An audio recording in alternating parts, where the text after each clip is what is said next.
I am going to record this. Welcome, everybody. Magnolia United Church of Christ March Learning Forum. I am going to record this. We've had several requests from folks who couldn't be here tonight who would like the recording. Our focus in March is around hunger. You know, we did a lot of learning in January around homelessness.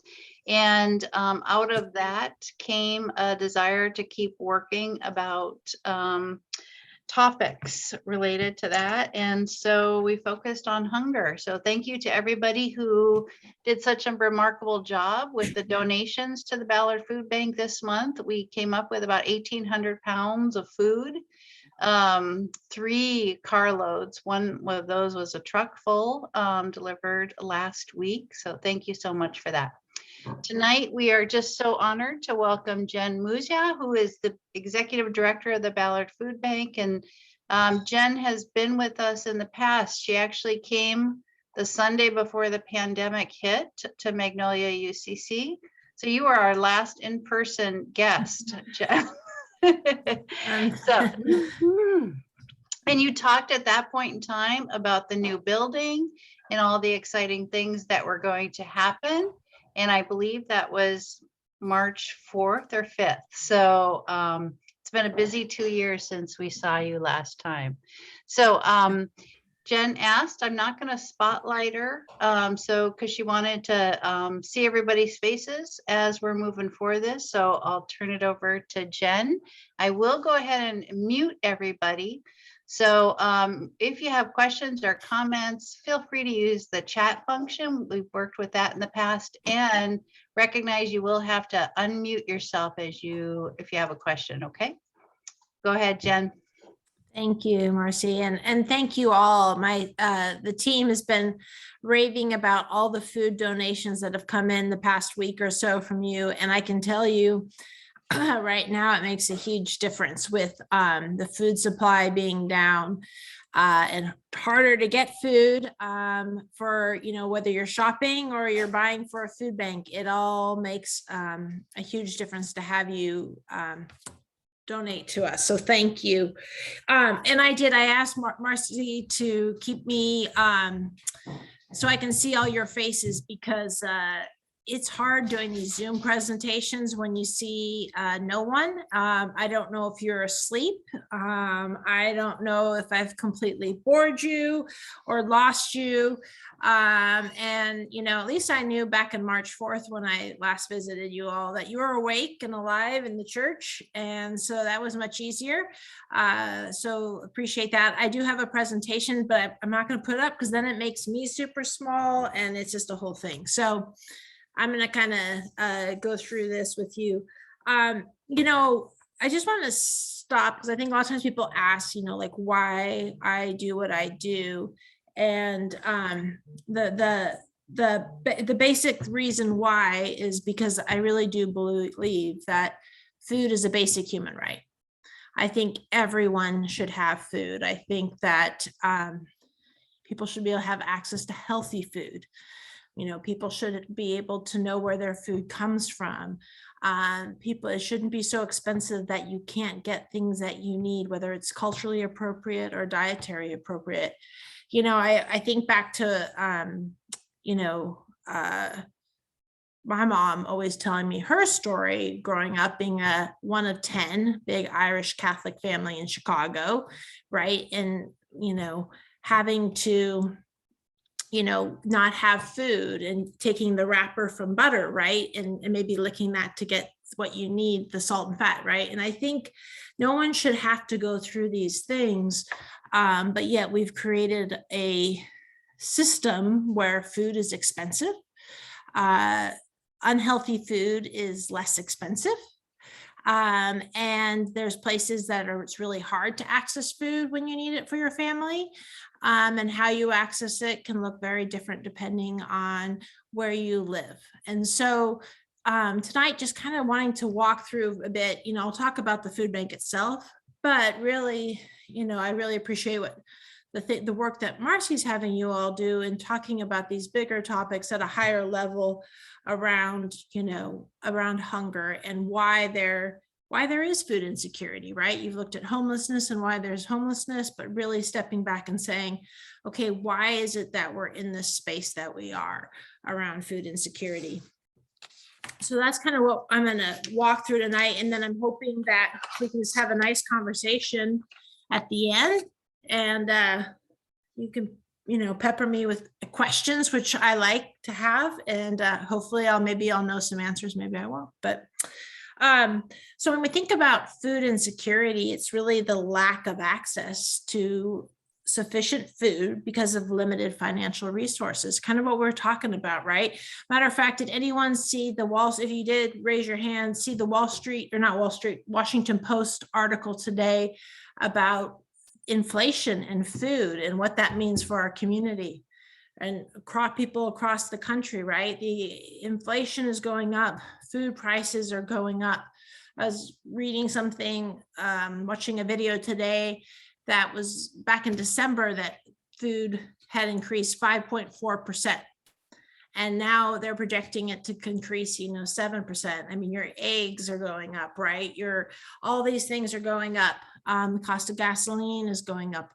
And that really takes a bite out of people's limited budgets, right? I mean, it's just super hard if people can't afford the foods they need. And then when you go to the grocery store and you want something that's organic or fresh and healthy, it's even harder, right? So limited food resources are really a challenge for people. And I think if you look back 2 years ago when I spoke with you, then I've been reading some articles like back, a few years ago, we thought we were getting food insecurity a bit more under control, right? I think I might have even said to you then, if we looked at our numbers back in 2008 and when the market, basically tanked, Ballard Food Bank's numbers, if I look back then, they went way up.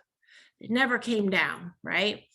And now I look at what we did between the time I saw you 2 years ago and now our numbers have doubled, right? So we've gone from we used to have about 3,200 visits and deliveries. And at the height of the pandemic, we were sometimes hitting 7,000 visits and deliveries in a month, right?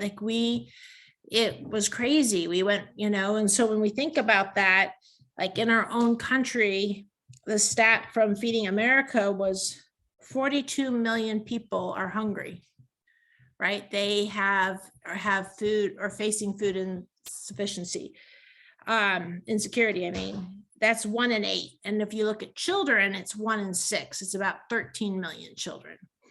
So, in Washington state, food insecurity went from 10% of the population to 27% during the pandemic. So it's a huge increase that we're seeing. And I think, something I've been sharing with people is that it's great that we're seeing the masks come off and we're seeing the world kind of come back to some semblance of normal, whatever normal may be. But the recovery effort from this crisis is going to be long and it's going to be really hard. And it's not going to be, if people ask me, they're like, so your numbers must be going down, right? Now if people got food. I'm like, no, it's getting, it's going to be even harder for people. The cost of food's going up. And so many people that were in those service industry jobs those aren't all back yet, right?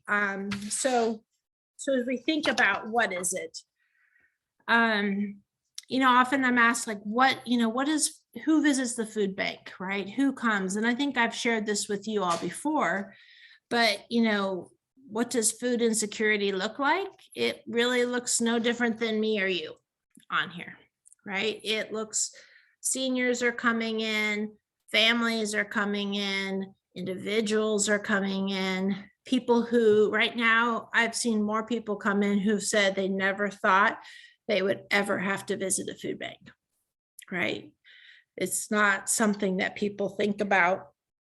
And, when we see our numbers during the pandemic, we went from 120 households a week that we were doing home delivery to more than 900 at the height of the pandemic each week, right? That's your neighbors in Magnolia, as your neighbors in Queen Anne and Ballard, kind of that Northwest Seattle area, right?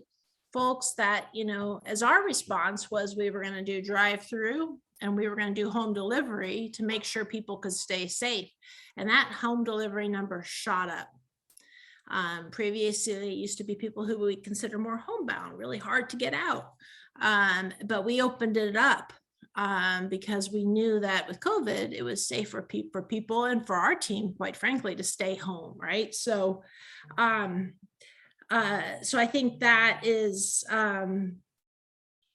you know, what we're seeing now, and it's decreased some. We have about 600, but with our new place, we're able to actually open up and have people come and shop.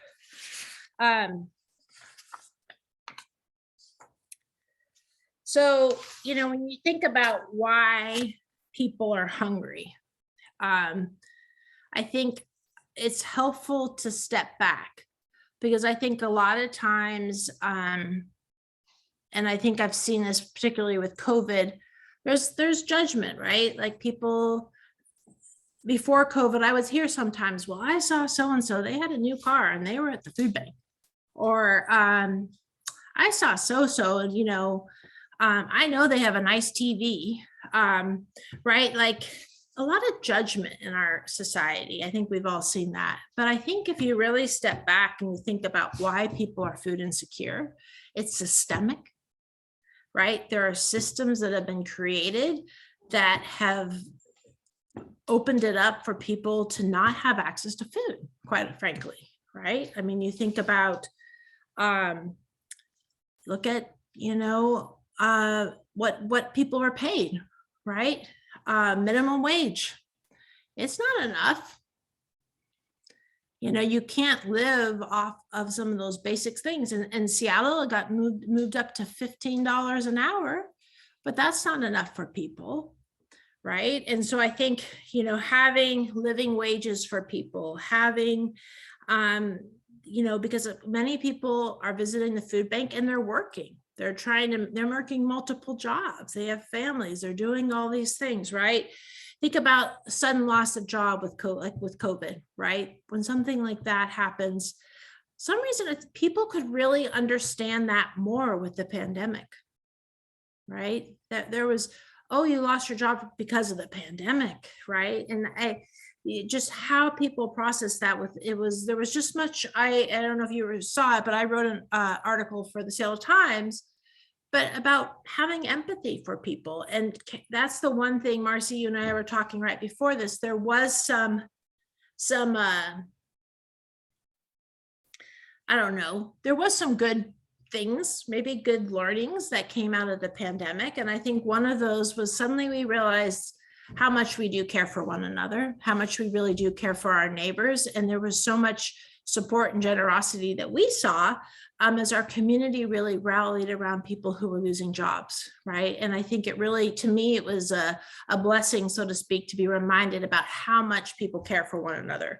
So I think, you know, when we see why people are insecure, there's things that happen that are situational, loss of jobs, medical bills, fixed income, but in lack of living wages. But though some of this stuff gets into the more systemic pieces, right? Lack of living wages, what we're paying, what our minimum wage is, how do people survive in the city of Seattle?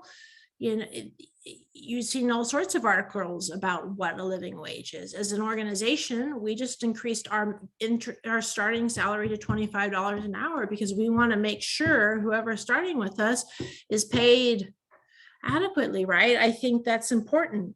I think generational wealth that's been passed down means that some people have wealth and others do not. Generational poverty, that poverty cycle is hard to break. If we look at systemic racism and system inequities, many of the people that have been impacted by this pandemic have been disproportionately people of color. And, you know, I think you look at that and around hunger as well, and we see a similar thing, right? We have a lot of systems and policies that have impacted why people are food insecure.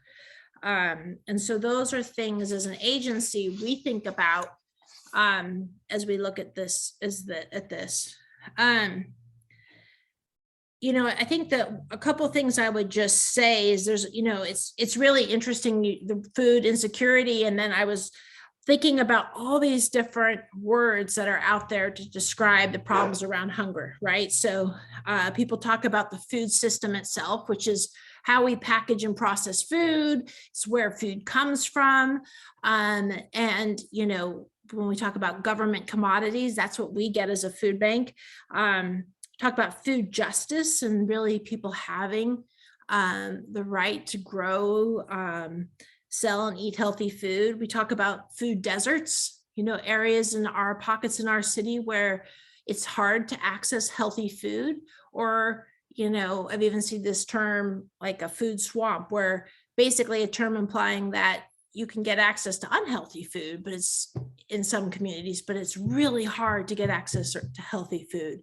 And this one person I was reading about, she really talks about food apartheid, and really just kind of that we talk about, emphasizing the lack of access to fresh, healthy, and affordable food, because there are structural inequities in our society. And that's really kind of what lends itself to creating that, right? And people not being able to access it. So if we think about how to move from that to food security, where people have food all the time, what do we have to do together as a community to address those food insecurities? And really thinking about, a lot of people are talking about this term food sovereignty, right? So that's the rights of people to really define their own agriculture and food systems. And so I think, there's a lot of jargon and all that, but when you think about how that brings about people having more autonomy in their decisions, they have more access to healthy food, people are buying local, local farmers are supported, all these different things, it really kind of changes that, how we look at food. And I think as a food bank, Ballard Food Bank, those are some of the things we're really thinking about, right? How do we increase the food, our food purchasing from local farmers? How do we increase our food purchasing from BIPOC farmers to make sure that we're supporting people of color who are farming, right? And so those are the things we're thinking about as we progress from not just addressing food insecurity, but really to dig in deep to like what it means to have local food come in. And we're actually supporting the economic engine of the food system and people in our community when we think about that. I might check in here. Like I see open eyes, I see some nodding, I see some smiles. I'm like, okay, making sure keeping everyone awake, except for Mabel. Mabel's is out and about. Mabel's out, but can I just say, I'm just kind of shook by the term food apartheid. I have to tell you that's like, I'm holding that. That's a hard term to hold, because it really does challenge me to rethink any perceptions I have about food as a right. Mm-hmm. It does. When I first read that article, we've been doing a lot of, processing in our team. And when I first read that term, it really shook me too, Marcy, right? Because it really it goes beyond that food desert where we just don't have anything, but we create systems and structures to actually actively prevent people from getting what they need, and how we think about that. I also think too, is that, over my time at Ballard Food Bank, I've heard a lot of different people talk about, like, if we think back to the benefits that we all pay into as taxpayers, right? We have, and it's always interesting because I'll meet somebody from another country and they're like, can you explain to me again how your country works, that it has people who are homeless and people who have to visit food banks and all these things, because they're like, or, have no access to mental health, because in our country, we have access to all of that, right? So you look at some of these countries where they really have put things into place that there is a safety net. So if someone has a health crisis or a mental health crisis or anything, right, there is supports in their systems for that. Well, our country has some things, they do, but they're hard. They're hard to access, and there's a judgment based on them. But in fact, fact is we're all entitled to them, right? They're entitlement programs. We all pay into them. There's there to protect us if we need something. So when we talk about the old term food stamps, right?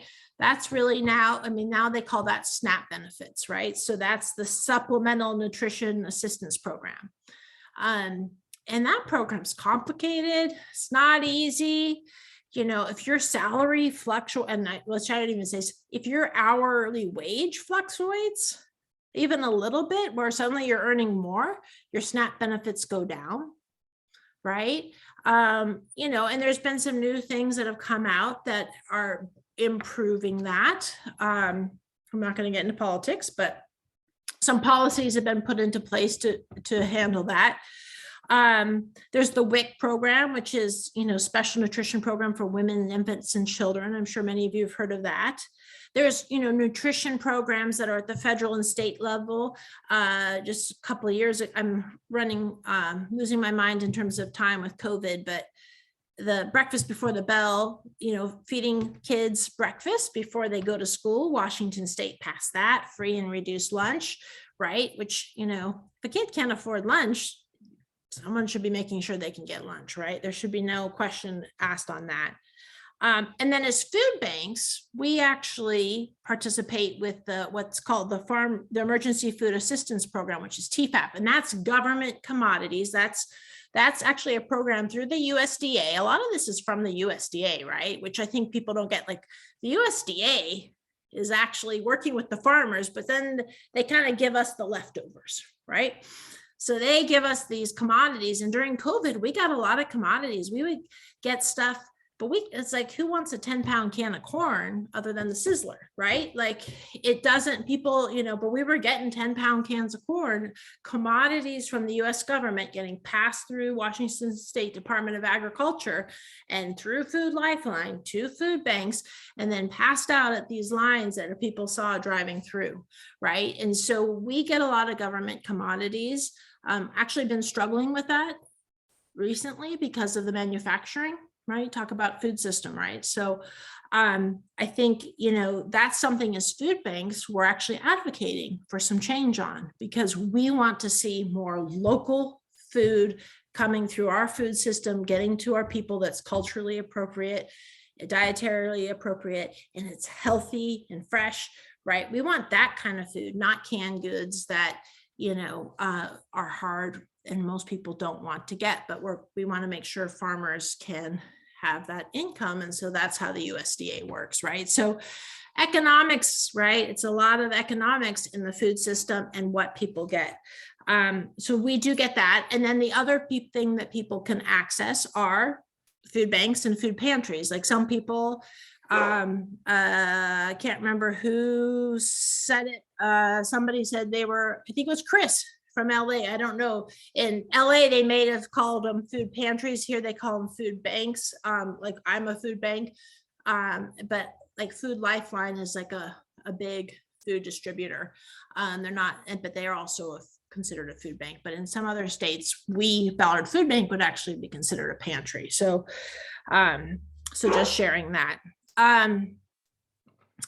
And so those are some big terms. And I think for us as an agency, just to share that, what we do is, when we think about our work, is we're here to address it as a more of a holistic solution, right?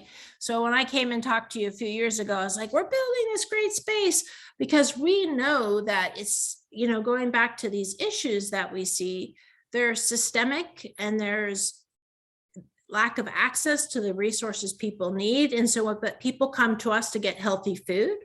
And while they're there, we want to make sure we can connect them to the resources they need, right? And so that's really what our focus is. So we have built a new home, which is our hub for hope. And it's really about being a one-stop shop. So people come in and they can access healthy food through our market style food bank, our home delivery program, our weekend food for kids program.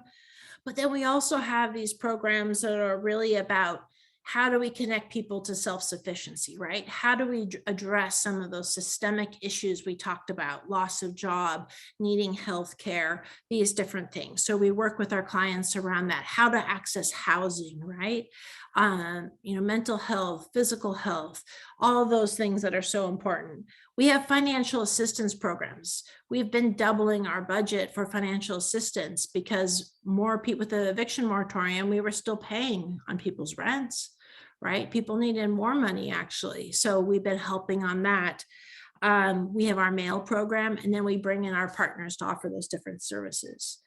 And then we're about building community, because I think the biggest thing about some of the stuff I've talked about is that it's systemic, but also the only way to communicate and get to know our neighbors is to build relationships, right? So with that, we have our Kindness Cafe, right? Where people are coming in, we're making hot soup, we're making hot sandwiches, salads.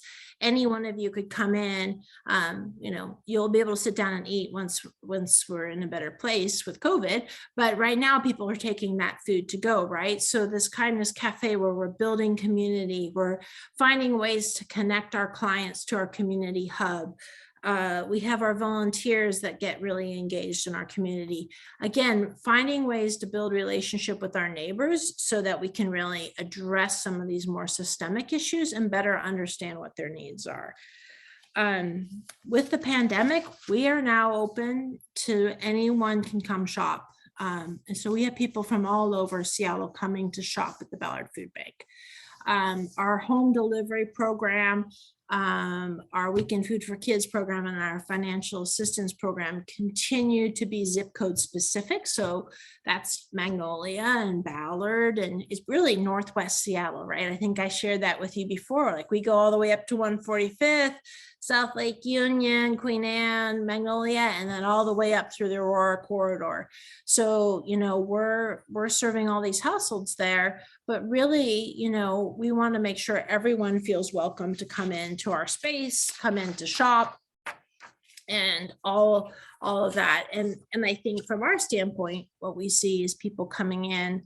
I'll tell you this gentleman came in, and we had the Seattle Veterinary Outreach at the food bank in our parking lot, right? So he came in with his dog to get his dog something. Well, then the Seattle Veterinary Outreach had brought in a partner to give a COVID vaccine. So the gentleman came over, got a COVID vaccine. Then they went to the Kindness Cafe and they got some food. And then they went over and got a voucher so that they could get a driver's license. And then they went into the grocery store to connect, all in one visit. Right? Like that is what we're creating, right? Like this idea that we could help somebody connect to all those different things in just one, course of time, didn't have to drive anywhere, and got all those needs met. And so that's really what we're creating in the new space. So just to kind of wrap up with a few things, I think, how when I think about how people can get involved, I kind of want to step back to something that I was sharing earlier, but really to think about how do we support our safety net? How do we make sure people have access to programs and services? Because when people have access to programs and services, then everyone in our community thrives. And I think if you think back to this past 2 years where we see the increase in homelessness, we see the increase in all these things, I can tell you there were very few services during the pandemic. When we now opened our doors, we had people coming inside for the first time. Many hadn't, have been able to sit down in a cafe or go sit down at a computer and access a computer and a phone in a way that felt dignified. People being able to come in and feel welcomed and feel like there was a place that valued them. That's been really hard in the pandemic for people to access those types of services. And so, but we know those services are so critical for our community to thrive. And so the best way to address the root cause of poverty and how we end hunger is to really make sure we have a safe and thriving safety net. And I think also is to really move away from some of these fragmented models around providing services, right? That's one of the things we found, that that description I gave you of that gentleman, right? We see people connecting in different ways, and that makes a huge difference for people.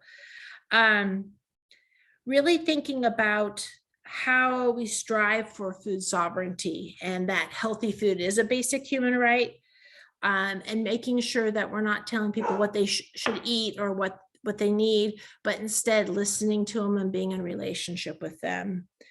And I think, working towards this equitable recovery, like what does that look like for our community? It's going to be long. It's going to take further investment in all sorts of programs, because in order for us to recover, we're going to need to make sure everyone has access, right? That it's equitable, regardless of where you live, and that we're intentional in making sure that communities who have not had access get access, right?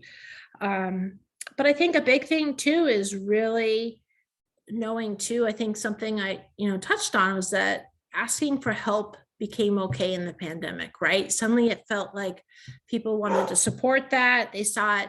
I saw it as people coming in saying, I need help. I've never had to access this before. I saw that as strength. We have so many strong people coming in and asking for help. And as a society, we really need to lift them up and support them and give them that empathy that the pandemic really did inspire, I think, from so many of us, but really carry that forward, right? How do we carry forward that in our day-to-day lives? And I think there's a woman that I've been following who I really like. Her name's Karen Washington.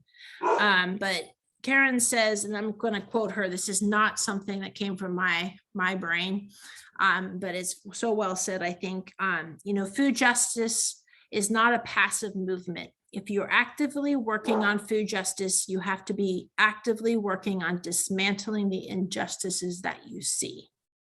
And the injustices that fall along race and gender and land acquisition, job opportunities, wealth, et cetera, right? So you really have to make sure, going back to that food apartheid, Marcy, that's really about what we're trying to think about and how we're trying to address that. I will add, just to end, is that there are some easy ways all of you can help, right? So learn more about the food policy, learn about what that looks like. Call your elected officials. We're doing a lot of advocacy on our end, but there's going to be some opportunities to do more. Keep, the Washington State, they just passed a number of bills that are super supportive of people in addressing poverty, and addressing hunger. So those are the times to get active. But get active all year long, right? Vote, get involved in your local pea patches. We love our local pea patches. We love our local gardeners who grow food. And then when they have too many zucchinis, they bring them to the food bank. Buy local. Thank you for supporting your local Ballard food bank. We love our volunteers. You can volunteer. It's amazing volunteering. Giving financial and food donations are so helpful. And then I think sharing our story and like what you're seeing and what you're learning with the community are great ways to get involved in this and to be engaged. So with that, I'm going to pause because then I get to have all of you ask questions, but I'm also going to ask you to let me let my dog in because he's outside barking. Just a second.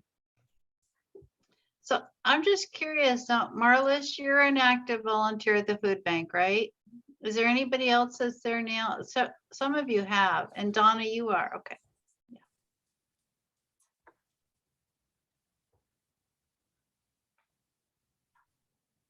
Do you go once a week, Marlis? Yeah, that's what I thought. Marla, remind me what you do at the food bank when you're there. Are you talking to me? Yeah. Oh, I stock shelves. Yes. I put canned goods into bags that we then get ready to send out to homes. I sometimes package large quantities into smaller quantities. it's always exciting when the bread truck comes because it comes in late and people are sometimes shopping and we get beautiful, beautiful produce or breads from places like Macrina Bakery and Whole Foods and Metropolitan Market. It's just, they're lovely, lovely baked goods. A day old, but they're still lovely. They're still lovely and they're still good. I meet such nice, nice people there. Yeah, thank you for doing I that. love it. Yeah, I think the volunteering piece is pretty amazing. It's really a great crew. Now that my dog's in and not bothering the neighbors, I can kick it off with a question. Some of you all know this. My spouse is a second grade teacher in a pretty poor school district. And one of the things that was most shocking for me when she started teaching was how hungry the kids were, and how that hunger translated to inability to learn, and how fragile that whole food network was. And to see it topple so quickly with COVID was really a kind of horrifying. And so you mentioned some of the statistics around hunger with kids in our country and in our neighborhoods, and I know you all do some feeding programs over the weekends, but I'm curious if you can speak anything, Jen, about in particular responses to hunger for kids in our communities. yeah, I mean, I think it's a great question. And I think, to be honest, I think, COVID was really enlightening for many around the disparities our kids face in schools in terms of access to technology, in terms of access to food, transportation, all these things, right? That when the world shut down, so many of the kids were really facing significant challenges, right? Here they are supposed to be learning and they don't have access to certain things in their own houses, or maybe they're not even living in a house, right? They're couch surfing with somebody's family. And I think, or homeless, and couch surfing, as we say, is a form of homelessness in terms of, being housing insecure. But with food, I mean, for us, what we saw is our Weekend Food for Kids program continued, but how it continued looked very different, right? So suddenly, we were lucky because so many of those schools wanted to continue that program. And so we were able to continue it in many ways. But I'll be honest, I don't see our numbers back up to where they were pre-COVID yet. And I think that's something we need to explore with the schools and figure out what that means. Is the schools themselves the teachers are working incredibly hard. And, everyone's trying to do all these things, but making sure that we're getting kids food. No kid should be hungry. It's common sense. It's basic. I don't think anyone should, would ever disagree with that. Yet we don't have, I think there's things that the schools do in terms of, breakfast before the bell, but if you couldn't eat at the school, you weren't going to get that, right? So there was meal sites set up and we are delivering to meal sites, all these things happening. So I think that is something that we need to always keep thinking about how we address that further, in terms of how we make sure kids have access. And I think, with the schools where they're at now and people are back in, but there's still more work to be done, I think, to address a lot of that inequity. And I'll just give you an example. One of the things that I'm seeing done here is one of the CSAs from the Valley, one of the organic farms, is set up a booth, and every Wednesday they're there and any parent can come by and get any vegetables they want. And the school did that in collaboration with the farm. And Mabel and I walk by there every Wednesday and it is hopping, man. Mm-hmm. So, that's great. Yeah, that's great. Again, that's and I think defining that access point and that easiness of it, I think that's really important.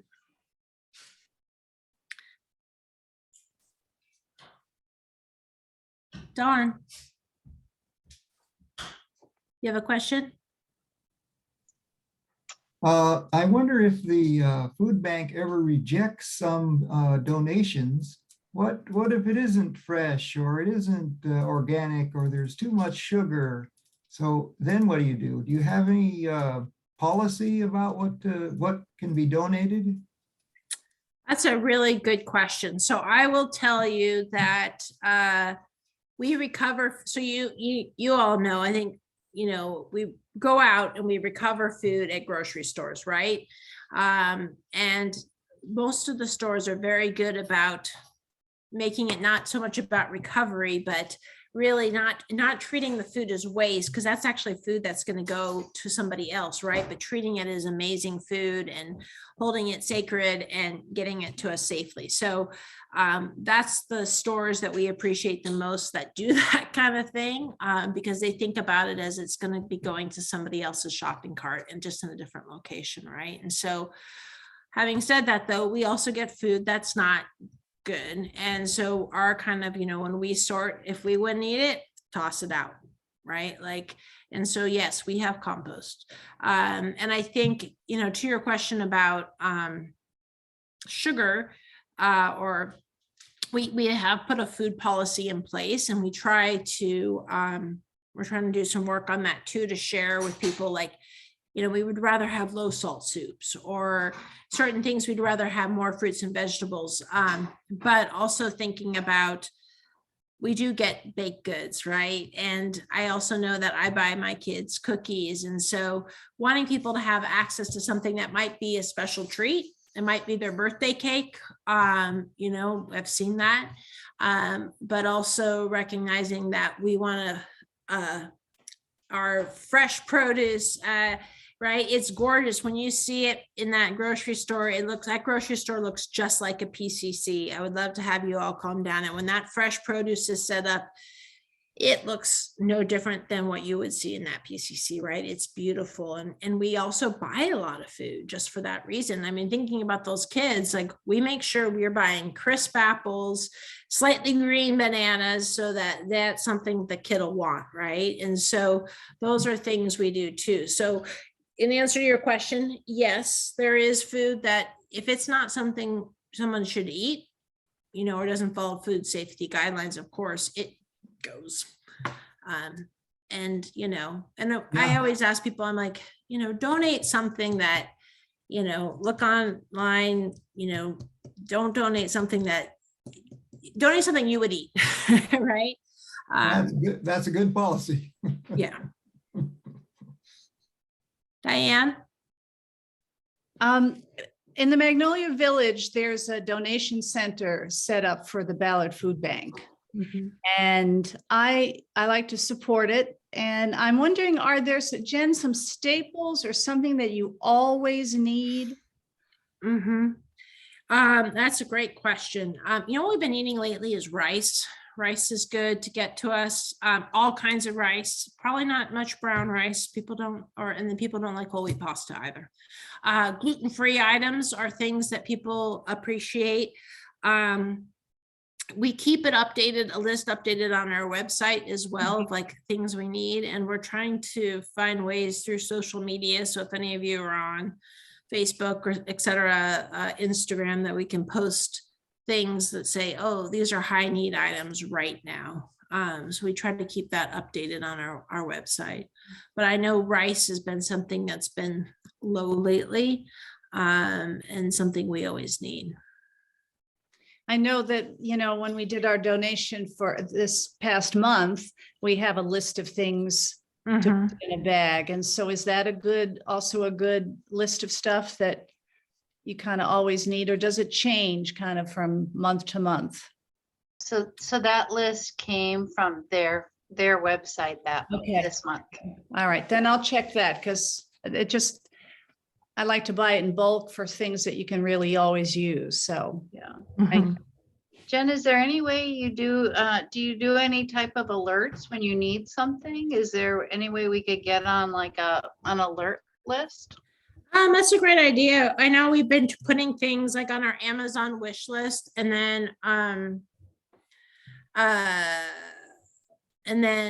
social media. But I've been trying to get people to kind of say, okay, let's do like this month, it's X, Y, and Z. And these are the items we need the most of, and trying to think that way.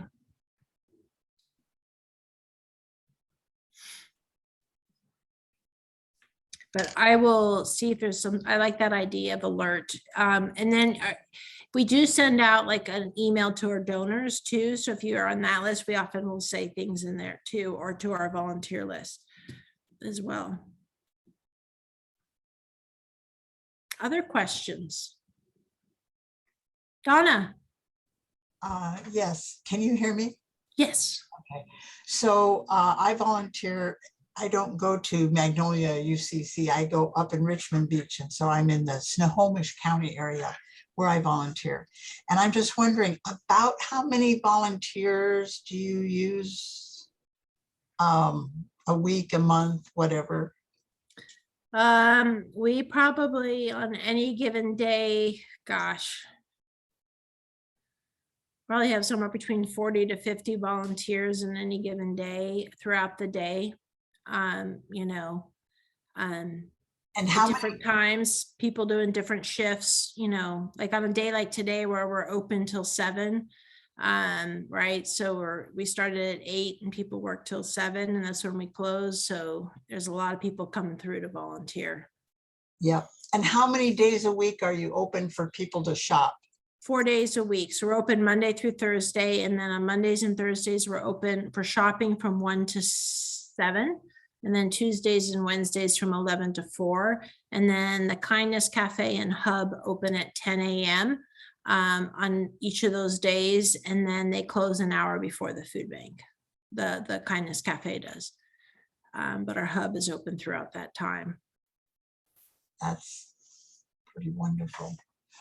We're open right now 2 days a week, and we still don't have people going into shop. We're still bringing it out to them. So yeah, we were so excited to have people come in. Again, we had to kind of pivot a little bit back in December, January because of Omicron, but now we're back to having people fully in the building. We're just asking that they be masked.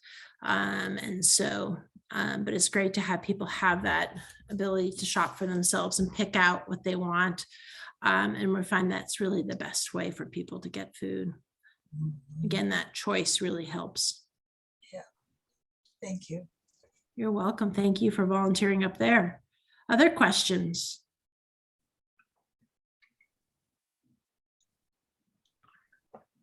Give you a little humor. I don't know if you can see that my dog is trying to get the dog in the fireplace to play with her. She's not quite sure why there's another dog there.